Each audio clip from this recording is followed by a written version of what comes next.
Setiap orang yang ingin menjadi orang Katolik ataupun orang Kristiani secara umum harus melalui sakramen baptis.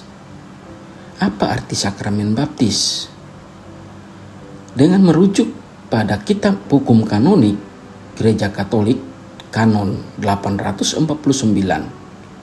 baptis adalah gerbang sakramen-sakramen yang perlu untuk keselamatan, entah diterima secara nyata atau setidak-tidaknya dalam kerinduan, dengan mana manusia dibebaskan dari dosa, dilahirkan kembali sebagai anak-anak Allah, serta digabungkan dengan gereja setelah dijadikan serupa dengan Kristus oleh meterai yang tak terhapuskan.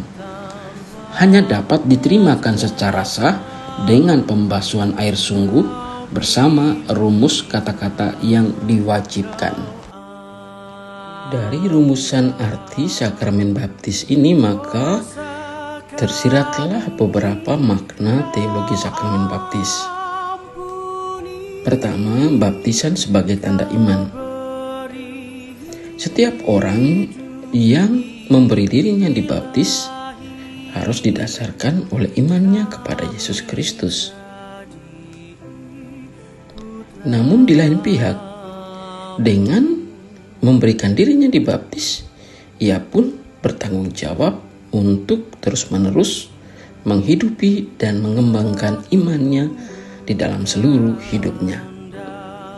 Yang kedua, baptisan sebagai penyerupaan pada Yesus Kristus. Setiap orang yang dibaptis berpartisipasi dan mengambil bagian dalam seluruh hidup dan nasib Yesus. Itu berarti ia bergerak masuk dalam misteri Tuhan Yesus dan berpartisipasi dalam peristiwa wafat dan kebangkitannya.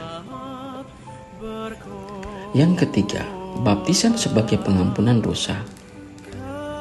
Sebagaimana terungkap dalam kata-kata Santo Petrus dalam Kisah Para Rasul bab 2 ayat 38. Bertobatlah dan hendaklah kamu masing-masing memberi dirimu dibaptis dalam nama Yesus Kristus untuk pengampunan dosamu. Dengan menerima sakramen baptis, maka dosa setiap orang yang dibaptis disucikan kembali, ataupun ia disucikan dari dosa-dosanya. Yang keempat, baptisan mengaruniakan Roh Kudus. Dengan menerima sakramen baptis, orang dikaruniai Roh Kudus. Karunia Roh Kudus ini yang memungkinkan para rasul mengalami Tuhan Yesus yang bangkit.